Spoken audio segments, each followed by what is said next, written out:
రాజధాని అమరావతి ఇప్పటి వరకు మూలన ఉన్న ప్రాంతంగా ముసురు పట్టిన ప్రాంతంగా మారిపోయింది. ఎటు చూసినా తుమ్మలు తుప్పలు తప్ప గత 5 ఏళ్లలో ఇక్కడ జరిగింది ఒరిగింది ఏమీ లేదు. కానీ ఇప్పుడు ప్రభుత్వం మారటం, సీఎం చంద్రబాబు గద్దెనెక్కటంతో అమరావతి తలరాత మారిపోనుంది. ఒక ఖచ్చితమైన సమయం పెట్టుకొని దాని ప్రకారం పనులు చేసేందుకు కేవలం 3 ఏళ్లలోనే అమరావతిని 90% వరకు తీర్చిదిద్దేందుకు ప్రభుత్వం నడుం బిగించింది. ఇంతకీ చంద్రబాబు గెలుపుతో అమరావతి ఎలా మారబోతోంది? మళ్ళీ భూముల ధరలు పెరుగుతాయా? రానున్న రోజుల్లో పరిస్థితి ఎలా ఉండబోతుంది?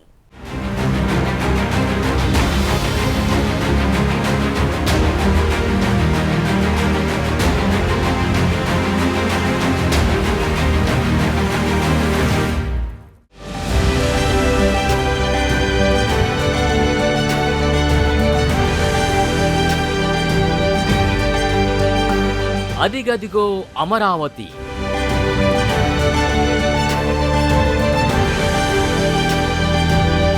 ఆంధ్రుడు కలల కన్న స్వరాజ్యం.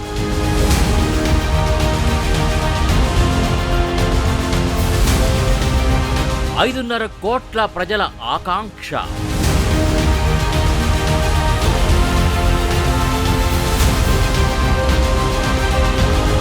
ఏపీ ప్రజలు తలెత్తుకుని చెప్పుకునే రాజధాని.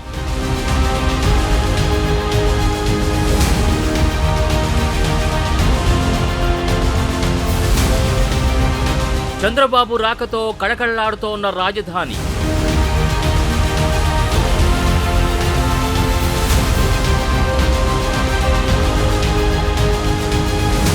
ఉద్యమాలతో ఉక్కిరిబిక్కిరైన అమరావతికి ఊపిరి.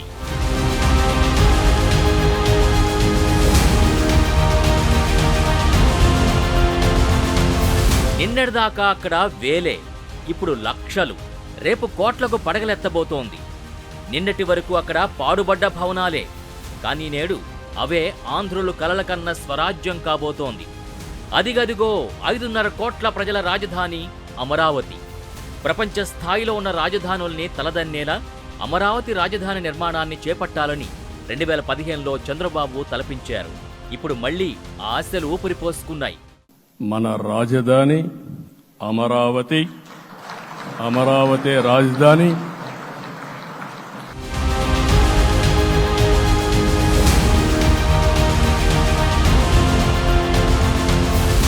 శాతవాహనుల కాలంలో ఆంధ్రుల రాజధానిగా ఓ వెలుగు వెలిగింది అమరావతి. ఆ స్ఫూర్తితోనే నవ్యాంధ్ర రాజధానిగా అమరావతి నిర్మాణం ప్రారంభమైంది. విభజన తర్వాత రాజధాని లేని రాష్ట్రంగా మిగిలిన ఆంధ్రప్రదేశ్కు ఆ లోటు తీర్చేందుకు అమరావతి నిర్మాణం మొదలైంది. చారిత్రక సాంస్కృతిక వారసత్వానికి ప్రతీకగా ఉన్న అమరావతి స్ఫూర్తితో రాజధానిని ప్రపంచ స్థాయి నగరంగా తీర్చిదిద్దేందుకు శరవేగంగా ప్రయత్నాలు జరిగాయి. అమరావతికి అంతర్జాతీయ గుర్తింపు తేవాలన్న లక్ష్యంతో అందరూ ముందుకు కదిలారు. ముఖ్యమంత్రి నుంచి కింది స్థాయి ఉద్యోగుల దాకా ప్రతి ఒక్కరూ ఆగమేఘాల మీద పరుగులు పెట్టి పనులు చేశారు.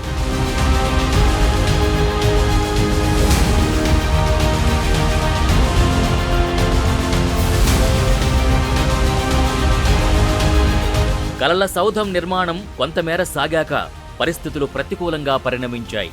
ప్రభుత్వం మారిపోయింది. అమరావతి నిర్మాణం ఆగిపోయింది. 5 ఏళ్ల పాటు నిలిచిపోయింది. ఉజ్వల వైభవానికి ప్రత్యేకగా ఉంటుందనుకున్న ప్రాంతం పిచ్చి మొక్కల నిలయంగా మారింది. రూపురేఖలు కోల్పోయింది. అమరావతి రాజధాని అన్నది ఇక చరిత్రేనని అనుకుంటున్న సమయంలో మళ్లీ మహానగర నిర్మాణానికి అవకాశం లభించింది. కృష్ణమ్మ తీరాన సగర్వంగా సమున్నతంగా అమరావతి ఉనికి చాటేందుకు వడివడిగా అడుగులు పడుతున్నాయి.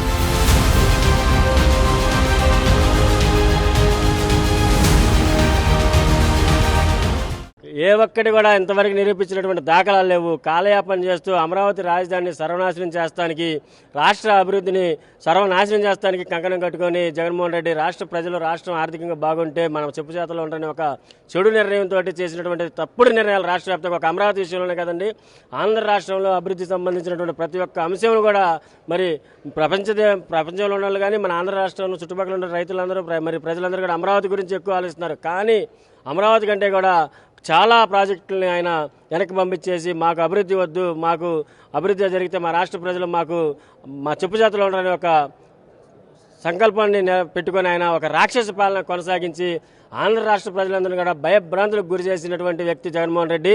గడిచిన 5 ఏళ్లుగా ఈ ప్రాంతమంతా నిర్మానుష్యంగా మారింది. పిచ్చి చెట్లతో నిండిపోయింది. అడవిని తలపించేలా తయారైన ఈ ప్రాంతం మరోసారి కళకళలాడబోతోంది. ఆంధ్రప్రదేశ్లో ప్రభుత్వం మారడంతో అమరావతి ప్రాంతంలో మళ్లీ జోష్ కనిపిస్తోంది.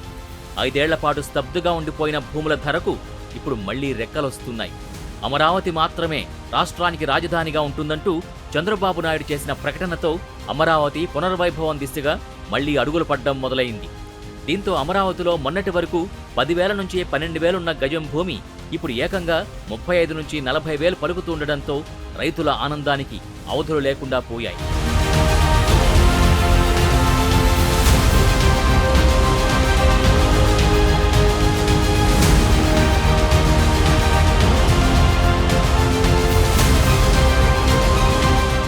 అమరావతి ఇది ప్రజల రాజధాని.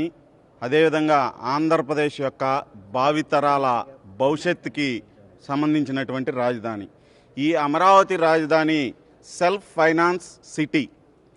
దీనికి కేవలం ఆర్థిక సహకారం మాత్రమే రాష్ట్ర ప్రభుత్వం అందించవలసిన అవసరం ఉంది. అంతేగాని రాష్ట్రంలో ఉన్నటువంటి నిధులన్నీ కూడా ఈ అమరావతి అభివృద్ధికి వాడాల్సిన అవసరం లేదు. కేవలం సహకారం అందిస్తే ఈ అమరావతి దాని అంతటకు అదే అభివృద్ధి చెందిద్ది. ఈ అమరావతి ప్రాంతంలో 55,000 ఎకరాల భూమి ఉన్నది. ఈ 55,000 ఎకరాల భూమిలో 8,000 ఎకరాల భూమి మాత్రమే ఇక్కడున్న స్థానిక రైతులది.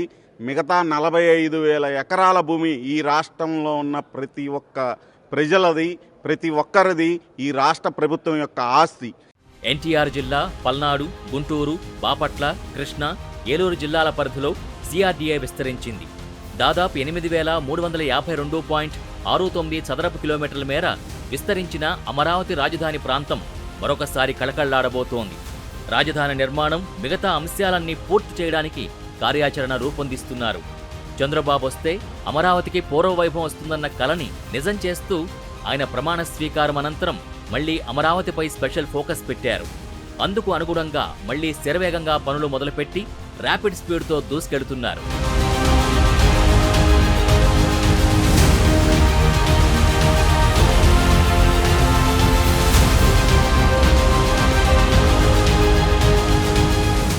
ఆ రోజు మున్సిపల్ శాఖ మంత్రిగా ఉన్న నారాయణ గారు, వీళ్ళిద్దరి కృషి వల్లనే ఆ రోజు ఇవన్నీ దాన్ని ఈ 5 సంవత్సరాల్లో, గత 5 సంవత్సరాలు ఏమీ లేదు, నాశనం చేశాడు. ఈ సైకో ముఖ్యమంత్రి, లాస్ట్ సైకో ముఖ్యమంత్రి నాశనం చేశాడు. ఇప్పుడు ఎట్లా ఉందంటే అండి, ఈ 5 రోజుల్లోనే మార్పులు కనపడుతున్నాయి. గత 5 రోజుల నుంచి మా ఛానల్లో ఉన్న కంచి చెట్లు, మా సైట్లో ఉన్న అన్ని క్లీన్ చేస్తూ ఉన్నారు. ఇది ప్రజా రాజధాని, ఇది ప్రజల, ఇది అందరి సొత్తు. ఇది ఆంధ్రప్రదేశ్ 5 కోట్ల మందికి అమరావతి అదే రాజధాని. దీన్ని నాశనం చేసి ఇక్కడ కొంతమంది శక్తులు ఈ నాశనం చేశారు. వీళ్ళందరినీ వీళ్ళందరి మీద కేసులు పెట్టాలి, అమరావతిని అభివృద్ధి చేయాలి. విభజిత ఆంధ్రప్రదేశ్కు రాజధాని నగరంగా 2015లో అమరావతి పురుడు పోసుకుంది. రాష్ట్ర ప్రజల ఆత్మగౌరవాన్ని నిలబెట్టేలా ప్రపంచ స్థాయి నగరంగా అమరావతికి అప్పటి ముఖ్యమంత్రి చంద్రబాబు రూపకల్పన చేశారు. పరిపాలనా నగరంతో పాటు ఆర్థిక, న్యాయ, వైద్య, క్రీడ, సాంస్కృతిక, ఎలక్ట్రానిక్స్, పర్యాటక, విద్య, వైజ్ఞానికమంటూ నవనగరాల నిర్మాణాలకు చోటు కల్పించారు. 217 చదరపు కిలోమీటర్లలో తొలి దశలో 58,000 కోట్ల రూపాయల అంచనాలతో రాజధాని నిర్మాణ పనులు చేపట్టారు.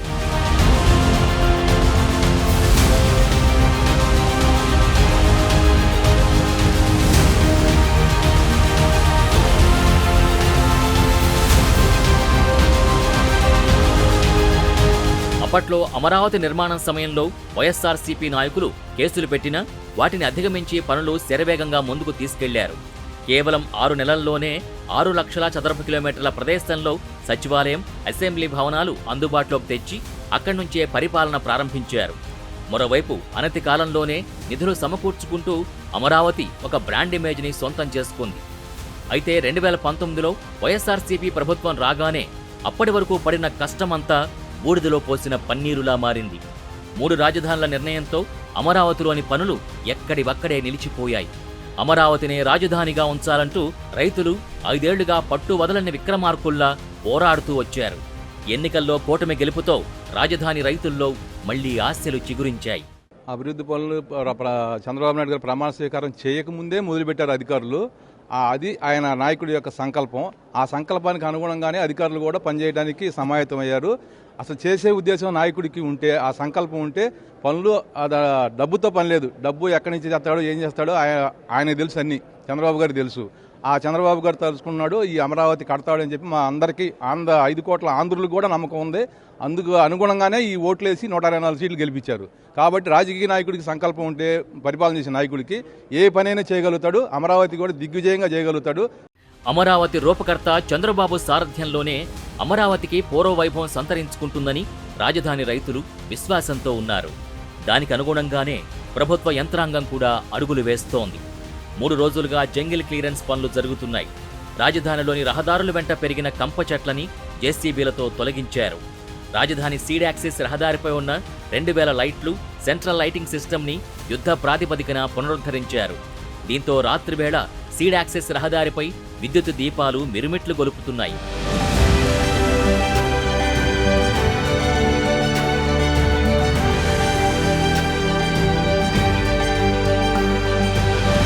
ప్రభుత్వ, ప్రైవేట్ సంస్థలకు తాగునీరు అందించేందుకు రాయపూడి వద్ద కృష్ణానది ఒడ్డున 10 LMD తాగునీటి ట్యాంకు నిర్మాణ పనులు శరవేగంగా జరుగుతున్నాయి. నెల రోజుల్లో నీటి పైపుల అనుసంధానం పనులు పూర్తి చేసి ప్రాజెక్టును అందుబాటులోకి తీసుకురావడానికి అధికారులు ప్రయత్నాలు చేస్తున్నారు. గతంలో రాజధాని నిర్మాణ పనులు చేపట్టిన గుత్తేదారు సంస్థలు తిరిగి పనులు చేపట్టేందుకు సమాయత్తమవుతున్నాయి. ఉద్దండరాయనపాలెంలో అమరావతికి శంకుస్థాపన జరిగిన ప్రాంతాన్ని పరిశుభ్రంగా మార్చారు. దీంతో అక్కడికి సందర్శకులు వచ్చి చూసి వెడుతున్నారు. దీంతో రాజధాని గ్రామాల్లో పండుగ వాతావరణం కనిపిస్తోంది. ఈ ప్రాంతం మాకు విముక్తి జరిగిందండి. ఒక డిక్టేటర్ పాలన నుంచి నరకం పడ్డారండి 5 సంవత్సరాలు ఈ ప్రాంత ప్రజలు. ఒకటి కాదండి, ప్రతి రంగాన్ని నరకం చూపించారండి. అదేంటంటే మాటలతో చెప్పలేమండి. అందుకని ఈ రోజున ఇక్కడికి వచ్చి దండం పెట్టుకుని మళ్ళీ ఈ ప్రయత్నాలన్నీ నిర్విఘ్నంగా సాగాలని, ప్రజలందరూ కోరిక తీరాలని ప్రాంతానికి వచ్చి మళ్ళీ నమస్కారం పెట్టి కొబ్బరికాయ కొట్టుకుని వెళ్తున్నాను. గుంటూరు నుంచి వచ్చాము చూడటానికి. ఇంత ముందల శంకుస్థాపన చేసినప్పుడు వచ్చాము, మధ్యలో ఒకసారి వచ్చాము. అప్పుడంతా ఎంత నీట్గా ఏమీ లేదు, అన్నీ పడగొట్టి అన్నీ ఎట్లా పడితే అలా ఉన్నాయి. ఏ సంఘిక కార్యక్రమాలన్నీ కూడా ఇక్కడ జరుగుతూ ఉన్నాయి. మళ్ళీ ఇప్పుడు వచ్చి చూసి ఇప్పుడు అన్నీ క్లీన్ చేస్తున్నారు. నేను గుంటూరు నుంచి వచ్చే దారుల్లో కూడా అన్నీ చూశాను. హైవేస్ అన్నిట్లో కూడా ముందల సైడ్స్ ఉన్న చెట్లన్నీ కూడా కొడుతున్నారు. మళ్ళీ ఇది పాత వైభవానికి వెళ్తుందని ఆశిస్తున్నాను. త్వరలో చంద్రబాబు నేతృత్వంలో జరిగే ఉన్నత స్థాయి సమావేశంలో అమరావతిలో ప్రస్తుత పరిస్థితిని సమీక్షించడంతో పాటు సత్వరం చేపట్టాల్సిన పనులపై నిర్ణయం తీసుకుంటారు. అమరావతిలో వివిధ దశల్లో ఉన్న నిర్మాణాల్ని వీలైనంత త్వరగా వినియోగంలోకి తీసుకురానున్నారు. తద్వారా అమరావతికి జీవం వస్తుందని రైతులు భావిస్తున్నారు.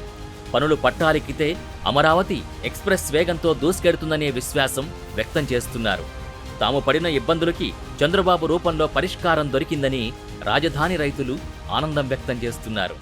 అమరావతి అనేది మీరు అన్నట్టుగా ఇప్పుడు ఏందని చెప్పంటే అభివృద్ధి చెందుతుందని చెప్పానంటే విజన్ ఉన్న నాయకుడు మన చంద్రబాబు నాయుడు గారు. ఎందుకంటే గతంలో హైదరాబాద్లో జరగడం జరిగింది. అదేవిధంగా ఇక్కడ కూడా పోయినసారి 5 సంవత్సరాల టైం ఉంటే 3 సంవత్సరాలు ల్యాండ్ పూలింగ్ తీసుకోవడం కానీ, రాజధాని ఎక్కడ పెట్టాలని చెప్పాను కానీ, తర్వాత ఏంటంటే మ్యాపింగ్ తీసుకోవడం కానీ సరిపోయింది. 2 సంవత్సరాల్లోనే ఇక్కడ అభివృద్ధి చేయడం జరిగిందనమాట. హెచ్ఓడిస్ బిల్డింగ్స్ కానీ, హైకోర్టు కానీ, సచివాలయం కానీ ఇవన్నీ కూడా నిర్మించడం జరిగింది. ఉద్యోగస్తులను కూడా అదేవిధంగా హైదరాబాద్ నుంచి ఇక్కడికి తీసుకొచ్చి వాళ్ళని మెప్పించి తీసుకొచ్చి చేయడం జరిగింది. అంటే అతనిలో ఉన్న ఏంటంటే అభివృద్ధి కానీ విజన్ ఉన్న నాయకుడు అని చెప్పంటే చంద్రబాబు నాయుడు గారు. పాత ముఖ్యమంత్రి వచ్చినప్పుడు దాదాపుగా 100 అడుగులు 200 అడుగులు దూరంగా ఉంచేసి కంచెలేయటం, పరదాలు కట్టుకోవడం తప్పితే వేరే రకంగా ఏమీ లేదు. ఈ ముఖ్యమంత్రి గారు వచ్చిన తర్వాత కనీసం ఒక కుటుంబం పీకుండా లేకుండా ఎవరి పనులు వాళ్ళు చేసుకుంటున్నారు. సక్రమంగా జరుగుతుంది. చంద్రబాబు నాయుడు గారు అమరావతి అభివృద్ధి చేస్తారు. ఆ అభివృద్ధి ఫలాలు మొత్తము మన ఆంధ్రప్రదేశ్కి ఉపయోగపడతాయి. మన ఆంధ్రప్రదేశ్ మొదటి స్థానంలో నిలుపుతారని కోరుకుంటున్నాను. ఐఏఎస్ అధికారులు, ఉద్యోగుల బహుళ అంతస్తుల భవనాలు, జ్యుడిషియల్ క్వార్టర్స్, ప్రభుత్వ టైప్ 1, టైప్ 2 భవనాలు, శాశ్వత రాజధాని నిర్మాణ పనుల్లో భాగమైన జీఏడీ మెగా టవర్లు అన్నీ పిచ్చి చెట్లతో కమ్మేసుకున్నాయి.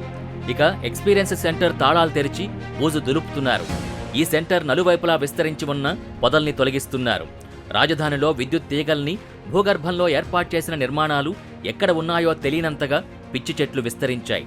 వాటిని తొలగించి అన్నీ బయటకు కనిపించేలా చేస్తున్నారు. ఉద్దండరాయనపాలెంలో గత టీడీపీ ప్రభుత్వ హయాంలో అమరావతికి శంకుస్థాపన చేసిన ప్రాంతాన్ని శుభ్రం చేస్తున్నారు. సిఆర్డీఏ కమిషనర్ వివేక్ యాదవ్ ఈ పనుల్ని పర్యవేక్షిస్తున్నారు. శుక్రవారం నుంచి ఈ పనులు జరగనున్నాయి. ఇదిలా ఉంటే రాజధాని నగరం అమరావతి ప్రస్తుత స్థితిగతులు, భవిష్యత్తులో తీసుకోవాల్సిన చర్యలపై సూచనలు చేసేందుకు ఒక అధ్యయన కమిటీని వెయ్యాలని రాష్ట్ర ప్రభుత్వం నిర్ణయించింది. దీనికి సంబంధించిన విధి విధానాలు 2 రోజుల్లోనే విడుదల కానున్నాయి. అమరావతి రాజధాని నిర్మాణాల పనులు ఏ స్థాయిలో నిలిచిపోయాయి, ప్రస్తుతం నిలిచిపోయిన పనుల్ని ఎలా పూర్తి చేయాలి తదితర అంశాలపై అధ్యయన కమిటీ పరిశీలించాల్సి ఉంటుంది.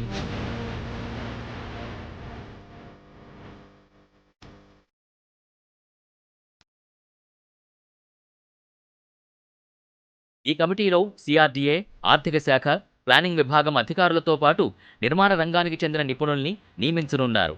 ఈ కమిటీ రాజధాని ప్రాంతం అమరావతిలో పర్యటించి నిలిచిపోయిన అమరావతి ప్రభుత్వ కాంప్లెక్స్తో పాటు అండర్ గ్రౌండ్ డ్రైనేజీ వ్యవస్థ, రోడ్లు, విద్యుత్ సదుపాయాలు, నిర్మాణంలో ఉండే భవనాల స్థితిగతులపై వేర్వేరుగా నివేదిక తయారు చేయనున్నట్టు సమాచారం. ఇప్పుడు మధ్యలో నిలిచిపోయిన భవనాల పనులు, ఇతర పనులు చేపడితే ఎంత ఖర్చవుతుంది అనే దానిపై ఒక నివేదిక తీసుకోనున్నారు. అలాగే ధ్వంసమై పనికి రాకుండా పోయిన నిర్మాణాల విలువ, నష్టం అంచనాలపై మరో నివేదికను కమిటీ సభ్యులు తయారు చేయాల్సి ఉంటుంది. అయితే ఈ నివేదికల ప్రక్రియ 2 నెలల్లోపే పూర్తి చేయాలని నిర్ణయించారు.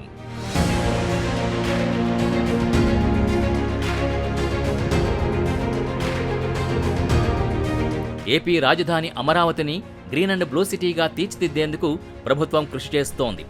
ఉద్యానవనాలు, జలాశయాలతో కళకళ్లాడే విధంగా అమరావతి నగరాన్ని తీర్చిదిద్దబోతున్నారు. ఇందుకోసం పెద్ద ఎత్తున పార్కుల నిర్మాణం చేపట్టేందుకు గతంలోనే ప్రణాళికలు రూపొందించారు. గత ప్రణాళికల అనంతరం అమరావతిలో ఆక్సిజన్ శాతం పెంచేందుకు పెద్ద ఎత్తున ఉద్యానవనాలు చేపట్టాలని, అందుకు పచ్చదనంతో కళకళ్లాడే విధంగా పార్కుల్ని నిర్మించాలని భావించారు. అందుకనుగుణంగానే కృష్ణానది నుంచి లా సిటీ వరకు 300 ఎకరాల్లో పార్కు నిర్మాణ పనులు జరిగాయి.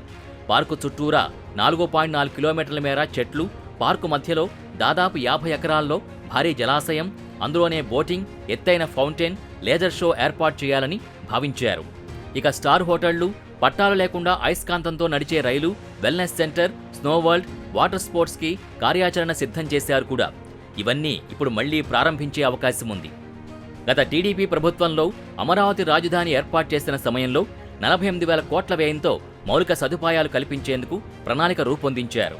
దీనిలో రోడ్లు, విద్యుత్ వ్యవస్థ, భూగర్భ డ్రైనేజీ, విద్యుత్ లైన్లు, తాగునీటి సరఫరా, ప్రభుత్వ అధికారులు, ఉద్యోగులు, సిబ్బంది, జ్యుడిషియల్ సిబ్బందికి అవసరమైన తాత్కాలిక భవనాల నిర్మాణానికి సుమారు 9,050 కోట్ల వరకు ఖర్చు చేశారు. సుమారు 1000 కోట్ల విలువైన సామగ్రిని దిగుమతి చేశారు. 11,000 కోట్లతో ప్రణాళిక రూపొందించారు.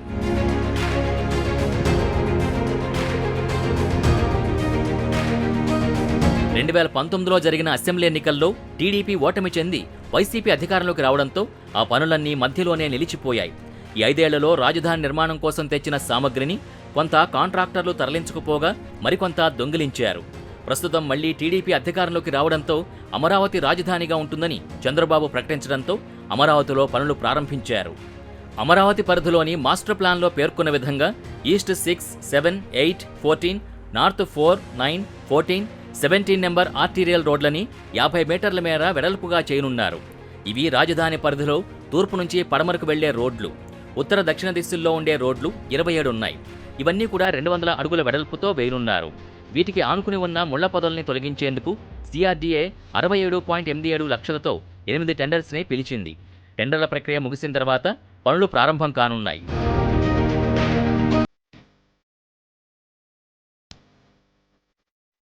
మరోవైపు మున్సిపల్, పట్టణాభివృద్ధి మంత్రిగా ఆదివారం బాధ్యతలు స్వీకరించారు నారాయణ. ఈ సందర్భంగా అమరావతిపై కీలక ప్రకటన చేశారు. రైతుల కౌలు కూడా ఇవ్వకుండా ఇబ్బంది పెట్టారని ఆరోపించారు. గతంలో తనకున్న అనుభవంతో ప్రపంచంలో టాప్ 5లో ఒకటిగా ముందుకు తీసుకెళ్తామని అన్నారు. గతంలో మా ప్రభుత్వంలో 48,000 కోట్లతో అమరావతి కోసం టెండర్లు పిలిచి పనులు మొదలుపెట్టామన్నారు. ఏ ఒక్క చిన్న లిటిగేషన్ లేకున్నా గత ప్రభుత్వం రాజధాని నిర్మాణాన్ని అర్థాంతరంగా నిలిపేసిందని అన్నారు. భూములిచ్చిన రాజధాని రైతుల్ని గత ప్రభుత్వం నిలువునా మోసం చేసిందని అన్నారు. వైసీపీ అరాచక పాలనతో విసుగు చెంది ప్రజలు ఎన్డీఏకు అధికారమిచ్చారని అన్నారు. త్వరలోనే రాజధాని పునర్నిర్మాణ పనులు ప్రారంభిస్తామన్నారు. ఒక ప్లాను, ఆలోచన, డిస్కషన్స్ అన్నీ ఉంటే జరుగుతుంది. పోయినసారి కూడా 9,000 కోట్లు ఖర్చు పెట్టాం. 9,000 కోట్లు ఖర్చు పెట్టామంటే బడ్జెట్ ఇబ్బంది ఉన్నా మా ముఖ్యమంత్రి గారు దానికి తగ్గట్టుగా ప్లాన్ చేసి ముందుకు తీసుకుపోతారు. ఖచ్చితంగా ఎటువంటి ఇబ్బంది లేకుండా, ఎందుకంటే రాష్ట్ర ప్రజలకు మాట ఇచ్చాము. మాట తప్పకూడదు అనేది మా సీఎం గారి యొక్క ఇది. కాబట్టి దాన్ని ఖచ్చితంగా ఈ 2.5 yearsలో నేను యాక్చువల్గా నాకున్న అవగాహనతో అనుకుంటున్నాను. అధికారులతో కూర్చున్న తర్వాత దాని యొక్క టెంటేటివ్ డేట్ని తీసుకొని మళ్ళీ ప్రజలకు వివరిస్తాం. ఈ బిల్డింగ్స్ ఏదైతే ఉండే అధికారులకు కట్టిన బిల్డింగ్స్ అది ఓన్లీ 10%, కొన్ని బిల్డింగ్స్ 15%, 20% ఉండే. అది ఇమీడియట్గా కంప్లీట్ చేస్తాం. తర్వాత ఈ రోడ్స్ గిడ్స్ అంతా డ్యామేజ్ని ఫస్ట్ ఎస్టిమేట్ చేయాలి. ఎంత డ్యామేజ్ చేశారు, ఎవరు చేశారు, దానికి ఏదైనా మళ్ళీ ఒక కమిటీ ఏమన్నా చేయాలనేది ఇవన్నీ కూడా అధికారులతో కూర్చొని డిస్కస్ చేసి ముందు పోవడం జరుగుతుంది. ప్రభుత్వ వేగంతో అమరావతిలోని ఖాళీ స్థలాలకి గిరాకీ పెరిగింది. గడిచిన 6 నెలల కిందట అమరావతి హైకోర్టు సమీపంలో గజం స్థలం 16,000 పలికింది. రాజధాని వస్తుందా చస్తుందా అని ఇక్కడ స్థలాలను ఎవరూ కొనలేదు. ఇప్పుడు హైకోర్టు సమీపంలోని గజం స్థలం ₹1,00,000 చేరింది. అయ్యో, అప్పుడెందుకు కొనలేదని ఆశాబహులు తమని తాము నిందించుకుంటున్నారు. ఇక గన్నవరం ఎయిర్పోర్ట్ సమీపంలోని ప్లాట్ల ధరలు విపరీతంగా పెరిగాయి. అపార్ట్మెంట్లలో ఫ్లాట్ ధరలు పెరిగాయి. నిన్న మొన్నటిదాకా 35 లక్షలు పలికిన డబుల్ బెడ్రూమ్ ఫ్లాట్ ధర ఇప్పుడు 60 లక్షలకు చేరింది. ఇక లావాదేవీలు పెరుగుతున్నాయి. ఈ క్రమంలో రియల్ రంగంతో చిల్లి గవ్వలేని ఏపీ ప్రభుత్వ ఖజానాలో కాసుల వర్షం ఖాయమని పరిశీలకులు అంచనా వేస్తున్నారు.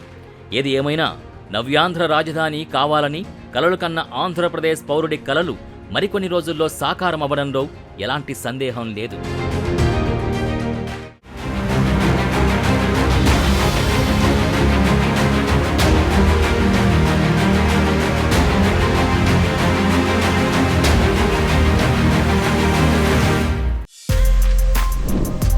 For more videos like this, subscribe Big TV channel.